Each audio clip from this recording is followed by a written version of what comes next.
for this my live stream number 9 on the rooftop. I'm going right now. There's so many chemtrails. I'll show you. But right here in front of me is a blue spot. So I'm going to clear it out above us and around us. So I do it the same way I do summoning ET craft and everything. So I'm going to look up there, and at the same time I'm going to tell them to clear up the sky around us and to show up so we can photograph them live on television. I mean on live stream. Well, I could call it TV, I guess. So that's what I'm doing right now. I'm looking straight up there, telepathically telling to clear this area up and to show up and give us amazing sightings, so I could get all these haters off of me, off of the comment section, because they know nothing about this, yet they do feel they need to put it down somehow. But anyway, enough of that.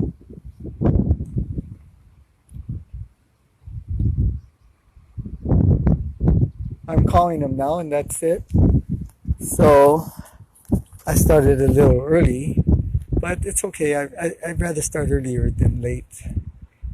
No, I thought about it since yesterday. I think I mentioned that I used to drink and smoke cigarettes and hang with boys and the guys in my neighborhood and the women, I guess, that were there, drinking, smoking, and playing oldies. And I would do, I liked coke. I have to say it. I did like cocaine. I spent a lot of money doing that, but it didn't really do anything for me because my tolerance really got high. But all those guys I used to hang around with are all dead now, all of them. And there was a friend named Rudy. I was at the General Hospital, the LUSC Medical Center. They have a new part of the hospital that they built, and I was outside getting ready to go in, and I ran into Rudy, a good friend of mine's niece. And she came up to me and told me that Rudy, who is her uncle, that he died up there. He's up there and he died. So naturally, I went to go see him. I didn't know he was there. But he wasn't dead. He was in a room and laying on a bed. And he looked okay to me, except that he had a sheet over him. And as I was talking to him, he told me, well, that he had only 3 days to live. I said, come on now, Rudy, don't, you look okay to me, man. And he said he only had 3 days to live. So there was a lady at the door that obviously worked for the hospital. And I said, who is she, Rudy? And he goes, oh, she's signing all my paperwork for SSI. And I said, are you kidding me? I said, is that nuts that you're going to finally give you SSI and you're dying in 3 days? Oh my God, how bad is that? Well, anyway, enough of that. I went outside to get some from my car, and I looked at the hospital window where on Rudy's floor, and there was a white eagle flying around his window. So when I came back to Rudy's room, and I said, hey, Rudy, you know what? Everything's going to be okay, man. You got a white eagle flying outside your window, man. You're going to be all right. I mean, when you pass on, don't worry about it. You'll be okay. I told him, have you made it right, with God? And he said, yeah, he had made it right with God.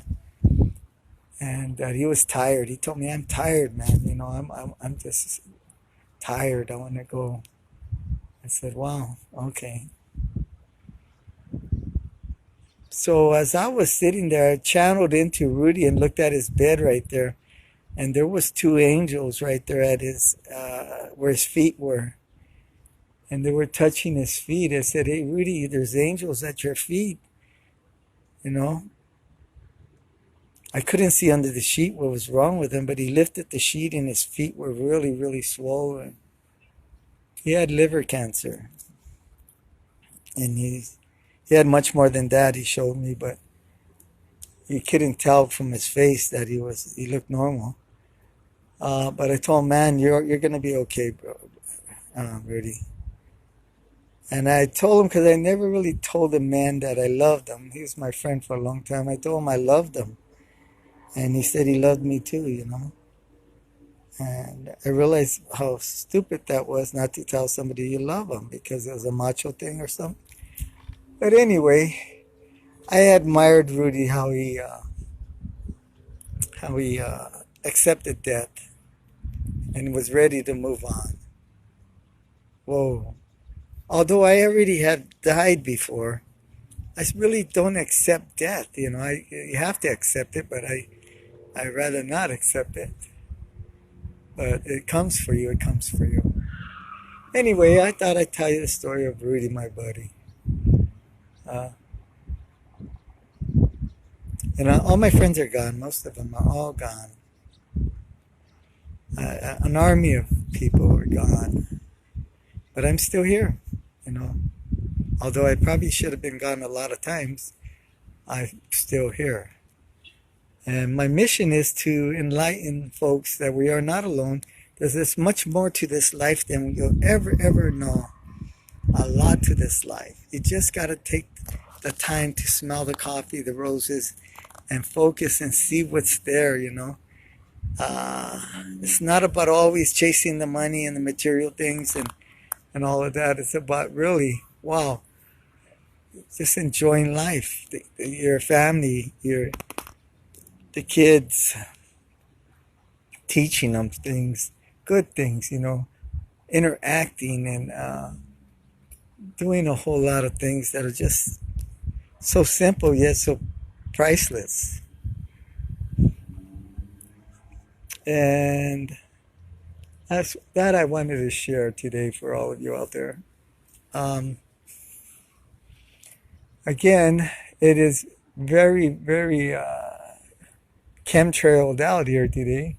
Yesterday I was up here and I got this one craft. I'm going to show you where it was, okay? Let me move the camera. It was out there where you see the chemtrails. It was that far.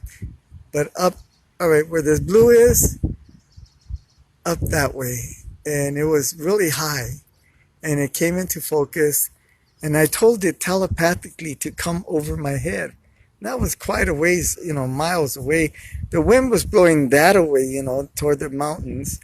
But yet it came to me from that away against the wind and went right over my head, and I took all the photos. Now, if I don't get anything today, well, anyway, even if I do get some today, I'm going to post that with this live stream that would be coming on YouTube, which would be up on the rooftop, number 9. And I'm glad you're enjoying it. Some people tell me they enjoy this very much.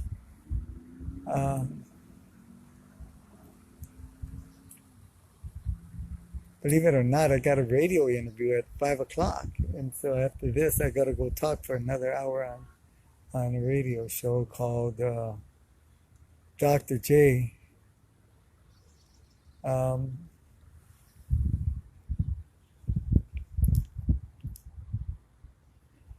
Been pretty busy lately.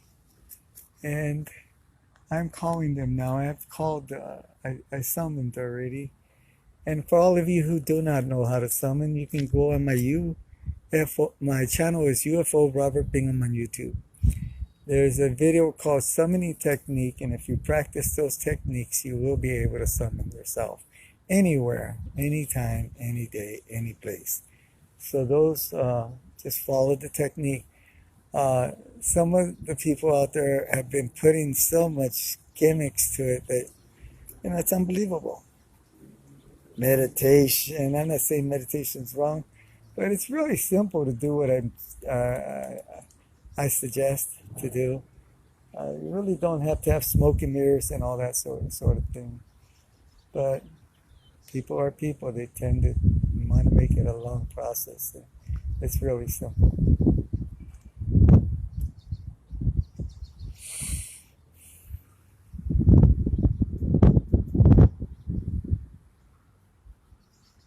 You know, lately I've been thinking about the past, you know, going back to the 60s and how different it was back then,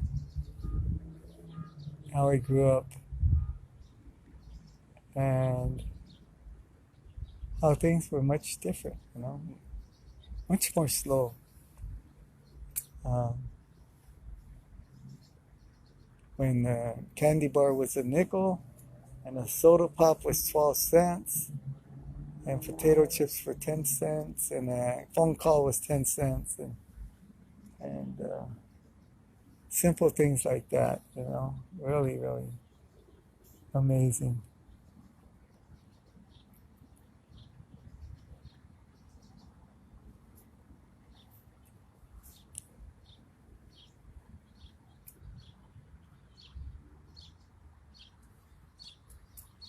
I enjoyed fishing, you know, a lot of fishing back then. And I used to go to Redondo Beach Pier and catch a lot of bonitas, about 10 pounds, 10 pounds each. And there used to be yellowtail that would come in. They were 30 pounds, but I never caught one. I tried. Oh, I got one, you guys. I got one. He just appeared right now. He's straight up there, if you could see up there. And I'm going to take a video of him. I'm going to lay you down now. Uh,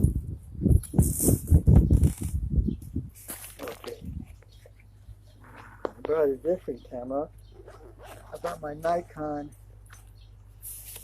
900. Okay.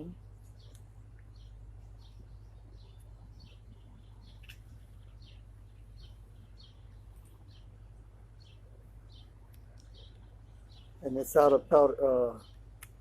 Out of power. Believe it or not, it's out of power. Oh, shoot. Oh, okay. I'll have to get my other one. And that looks like a ship to me. Way up there. Okay, I got my. Oh, shoot. It just disappeared right now. You believe it or not, it just disappeared. Oh, there it is. Okay.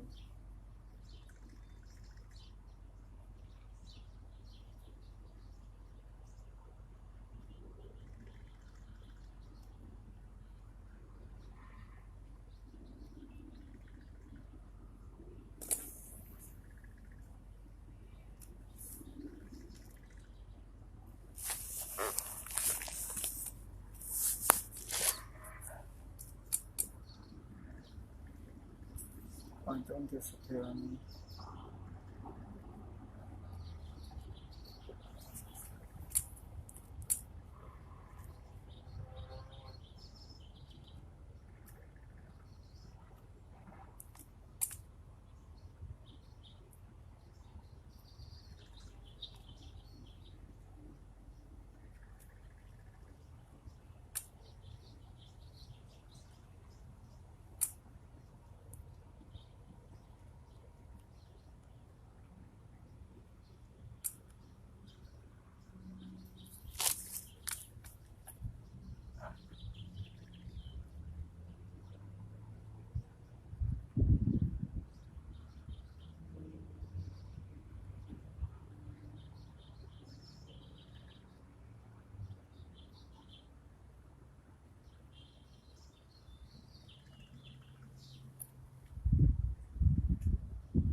It disappeared, but it's going to reappear. There it is. It's right on top of me now.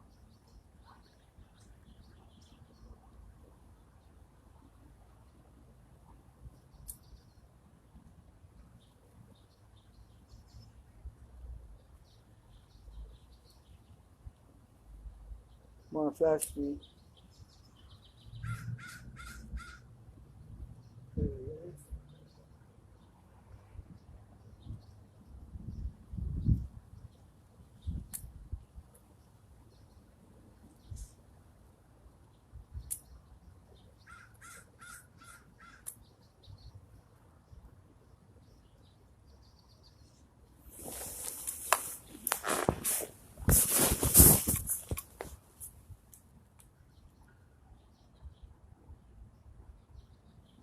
Oh.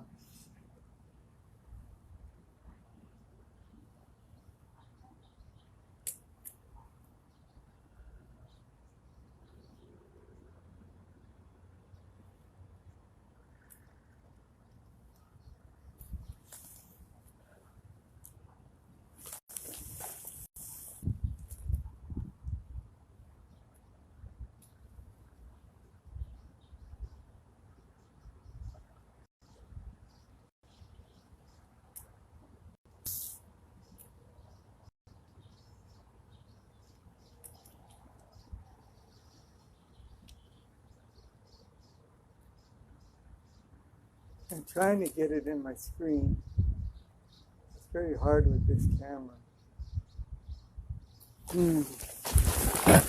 Very, very hard.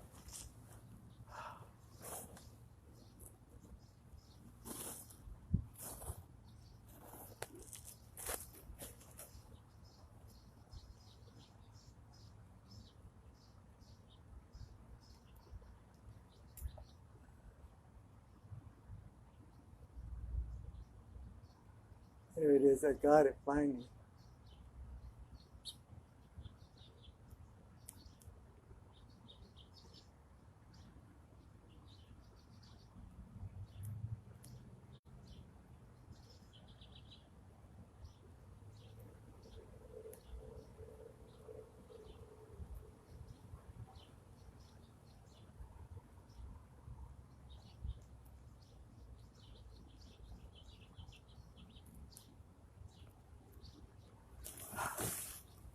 Oh, he's really moving. He's moving faster than a jet.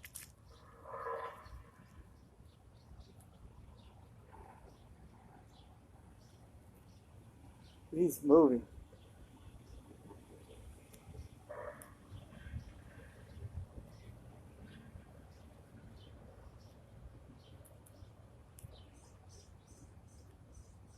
I can't even see him no more except on my camera.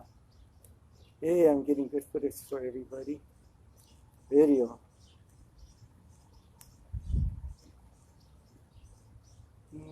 It's hard to keep a position like this because it hurts. Hurts my arms and my neck.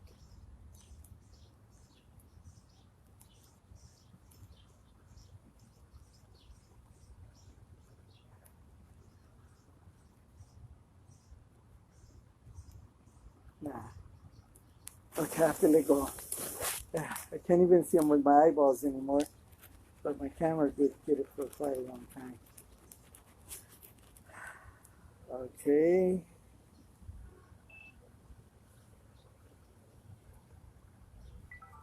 Got it. Got it. I'm so happy, guys. He was way over to my east of me. He came toward me west, and then now he headed north. But he came to me. Sorry. That was a long time trying to get it on my video camera. So that would be up with the live stream today. And I didn't want to sadden you out with my buddy Rudy's story, but I thought it had to tell it. I miss the guy, you know, I miss all my friends out there. I don't miss the lifestyle that I had back then. But I live a sober lifestyle, and I am much more, I'd rather be this way than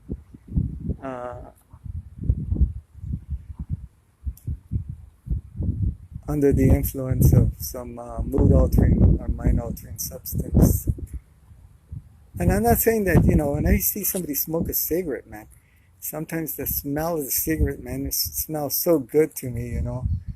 I have to admit that, you know, or see the frost on a on a beer that somebody's drinking. Yeah, I'm human, so it does. But I'd rather have a mineral water with some lemon in it and some salt. And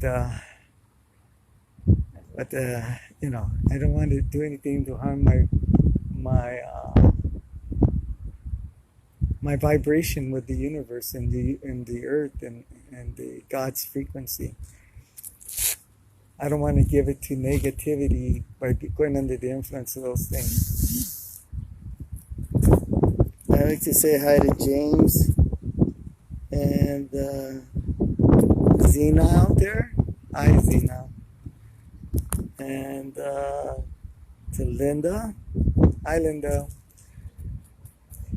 And anyway, my walk on sobriety has been fantastic. When I used to go to a meeting, and one of the leading guys in my area, one of the hardest core guys you ever meet, a really, really hardcore guy that was a gangster and a shot caller. He had told me, he says, you know what, you keep coming to these meetings, Robert, and your wildest dreams will come true. Wow. They are coming true, and he doesn't know how right he is. But he did tell me that a lot of people that go to the meeting will be dying on you. And that really happened. A lot of people that I started going to meetings so many years ago, they're not around anymore. And I come to the conclusion that all the stuff they did, really, you're going to pay the toll no matter what, whether you get sober or not. There's a price to pay for doing all of that to your body. And same here with me, there's a price to pay. But that's life. So, for all you people that might be saying, no, I haven't done that much. Well, there's a price to pay. And you got to be realistic. Even though you get sober, being sober is fine. It was hard for me to comprehend that people would be dying who are getting sober. You would think they would be getting healthy, and everything. But no, it's all them years of neglecting your body and everything that you have to pay the price for. It's the way it is. I've discovered that. And so, enough of education on sobriety and substance abuse, but what else? That was a great craft right now. I caught it on video, so you gotta watch this tonight. Fantastic, man. Wow. But see, those are the things that I do, and they cooperate with me up there. I've been working with them so long. They know me very well. Part of my spirit is up there because I died before and I came back. They sent me back, but I left part of me up there and still up there. So there's a connection beyond the veil with me. And I'm sharing this with the world because I want to leave the world a better place. Not damaging it and making it an uglier place, I want to make it a better place and leave my mark, a good mark instead of a bad mark. And I want to teach young people that's what they should be striving for. Good health, good physical shape, eating right, doing nice things, helping others, cleaning your environment, learning to have pleasure with good things instead of bad things, really good things, just having groups sit around a fire and playing music and sharing stories and stuff like that. That's beautiful. And that used to be beautiful. That's the way it was before in the past. Somehow we lost track and we got off track, but we're going to get back on track. And so I'm real excited. my adrenaline starts to flow when I see things, even though I've seen thousands and thousands of objects and done thousands of incredible things. I still my adrenaline flows, And I was thinking yesterday too, see the way I look at things, is much different. And sometimes I forget that not everybody sees things the way I do. I look at things and it's just normal for me.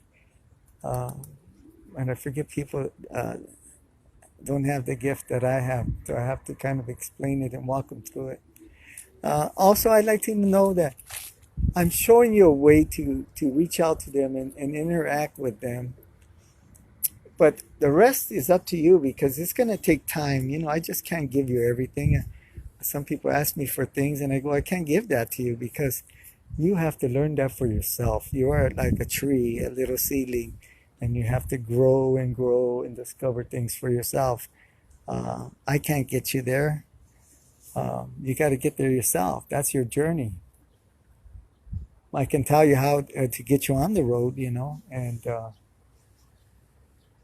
do things to show you. But as far as just, you being like me, I don't think so. It won't happen.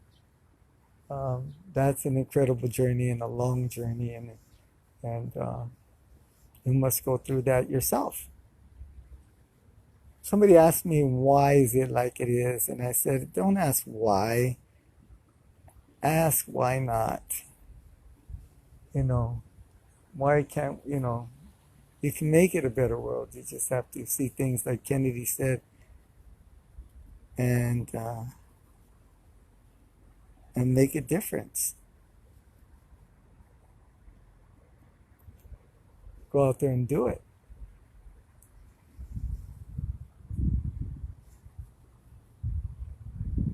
Don't let nobody say you can't.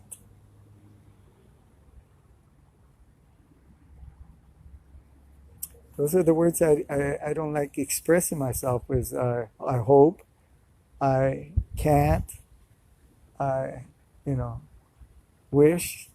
I don't like using those words, although I say them sometimes, but I rather not say those words, I just say I am, and it will happen. And I affirm it like that.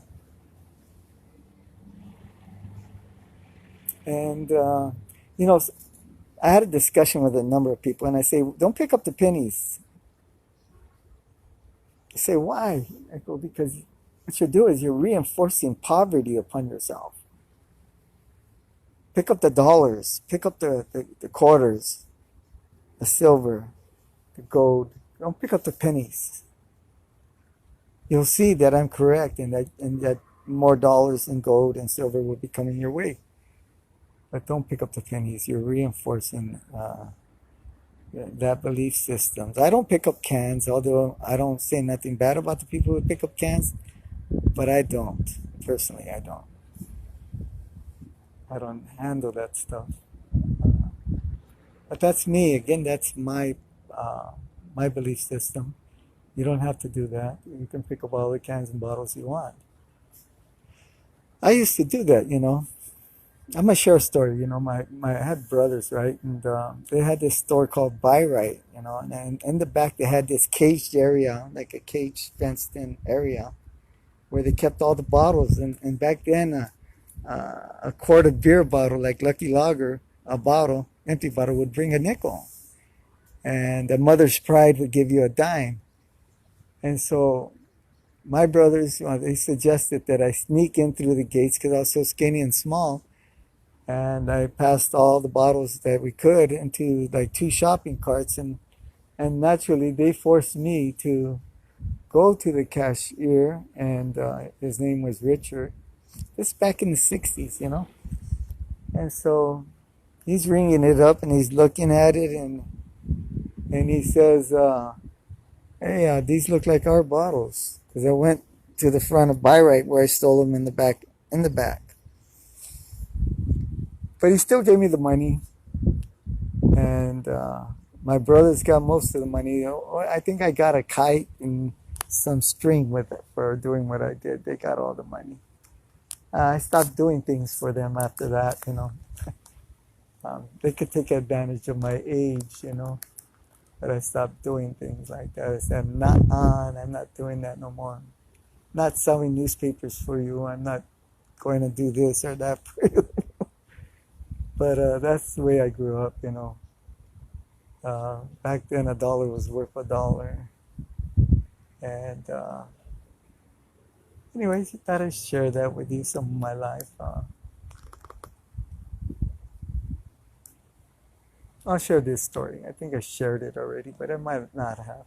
You know, my brother used to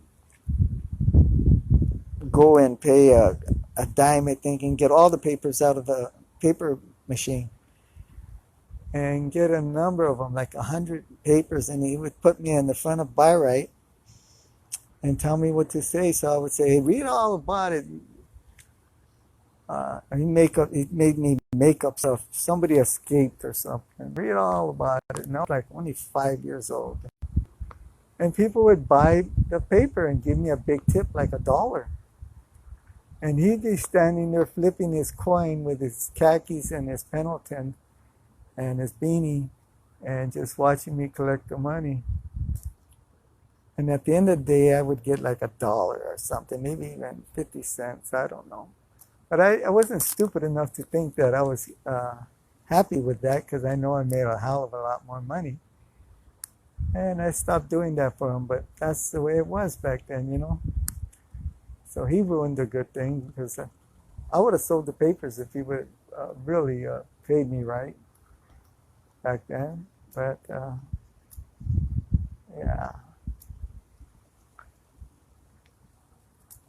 The 60s was something. I'm glad I lived through that, you know. Really, I look back and them. People that are here nowadays, they don't know how it was back then. And I try to tell them, but I don't think they can visualize too much how it was.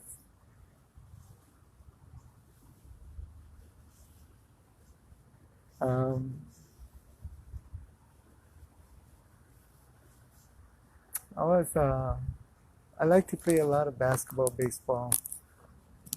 Not baseball really, but basketball. And I was a good pool player. Played a lot of pool. I was really good pool player.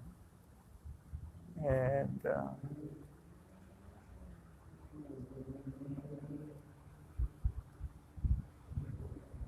I think I told you how I used to shoot for turkeys and win. Every year I used to win a turkey for my mom for Thanksgiving. Every year. Every single year. So my mom would give me the dime. I'd go out there and shoot. And I'd win a turkey and come home and give it to her. And she was all happy.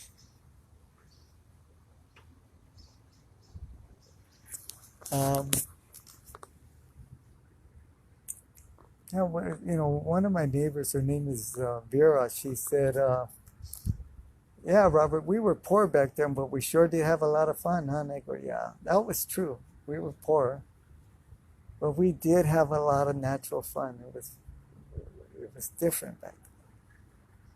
A lot of fun.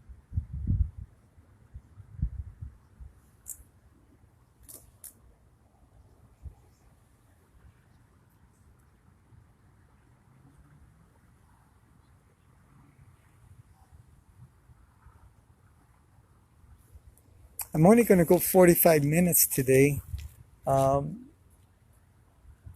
because I have to get ready for that show at 5 o'clock. But I'm summoning right now, so another one will come in. I would like to say the people that put out that the balloons, they wouldn't. They have to really come to my event or be around me to see the miracle of what I do. And so they got to be careful what comes out of their mouth, you know, because that won't be forgotten, you know. They're up there, they remember everything, you know. So people that think they can deceive or hate, you know, all those things, it's not forgotten, you know, unless you change your ways and you become a good person, you know, or try to make yourself good, you know.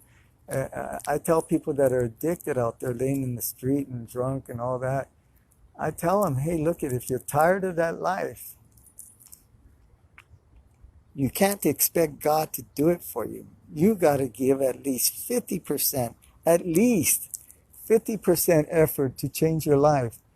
And God's obligated to help you the rest of the way. So if you're laying there expecting God to pick you up and make you clean you up and do all those things, you have another thing coming. That's not going to happen. He wants to see at least a 50% effort by you, the individual, to do that. And He'll help you. And it's a magnificent way God has. He will help you. And anyway, a tip from Robert Bingham, the summoner. Let me see who's watching. Right now we got Celestine. Yes, I brought in one earlier. It's going to be on tonight when we put the video together. Enrique. John Graft.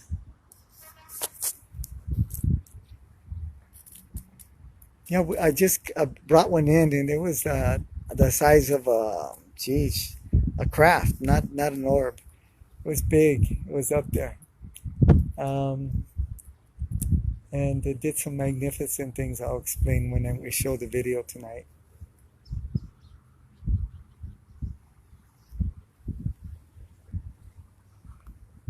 See, it did clear up somewhat around here, around where I'm at, compared to that out there.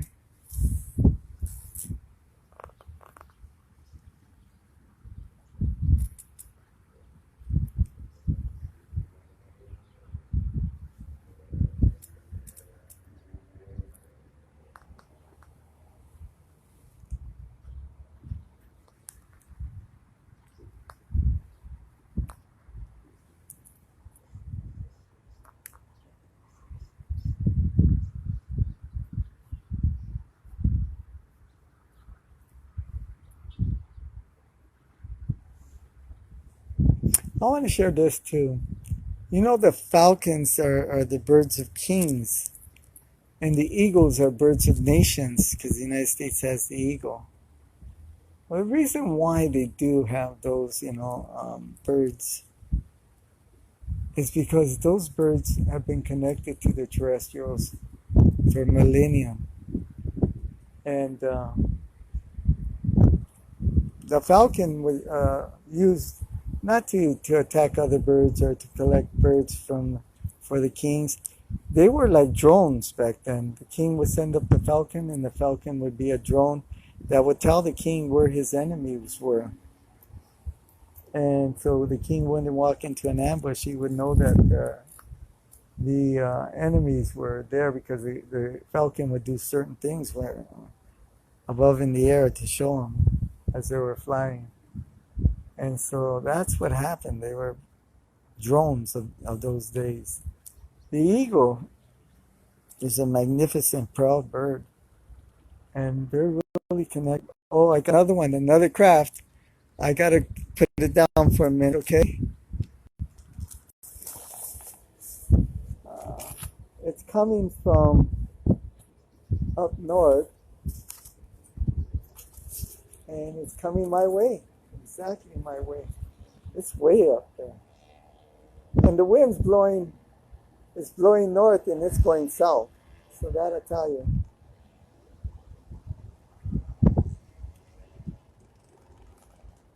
Okay.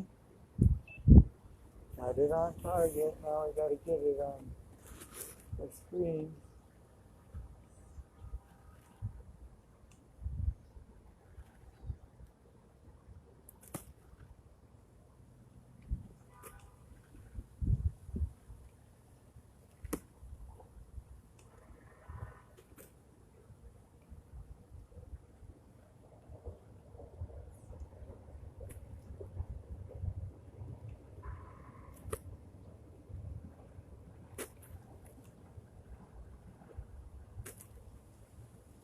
it is. I got it.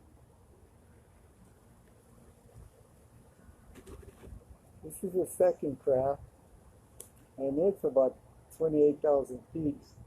Balloons don't go that high because of the helium. The pressure does something to them. So I'm getting a real good shot of it. It'll be on tonight's edited live stream that we're doing now, and I will talk about this craft.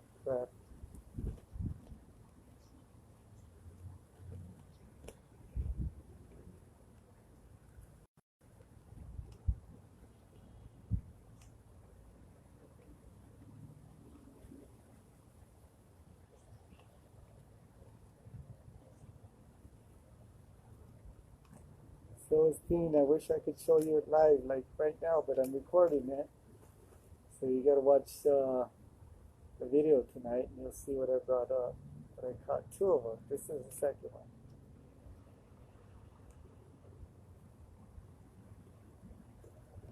I can't hold it any longer.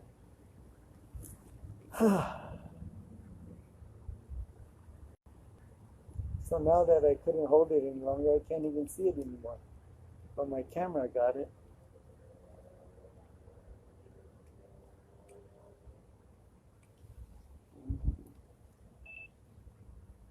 But I got enough video of it. And, oh, there it is. Believe it or not, it's right above me. And it's up straight up there, right above me. Here's where I am. And it's right above me. Straight up there. It was way up there. And now it's right here. See, they're intelligent. They do things that are not just because they're alive. They're intelligent. Well, it disappeared now. It's gone. But, hold on one second.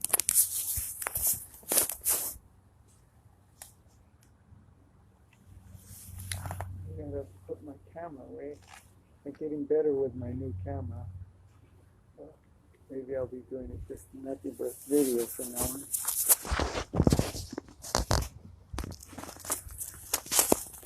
Yeah, it was that away, and it came this way, but the wind's blowing that away, so it's going against the wind, and it went right above me. Just shows you how wonderful and beautiful these things are. They're not balloons floating in the air randomly. I try not to go there because these guys, they do that on purpose to take away my energy and to make me feel bad. And I don't want that. And to suppress my work. And they're probably doing it for somebody else who's out there that I talk about all the time. So that's what happens. Again, I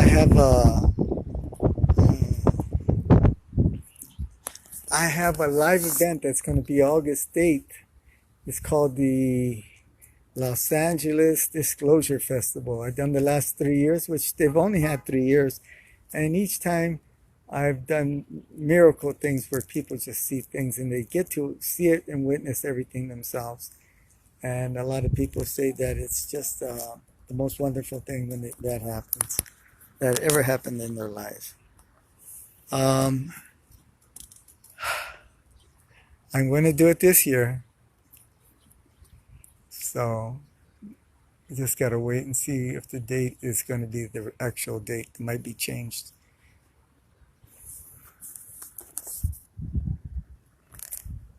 So I'm going to get ready to sign off, and I'm glad all of you were here to be part of this live stream. And again, I'll say hi to Andrew, Joey, Bertha, and Hans Hinky. Anyway, and John Graff. So,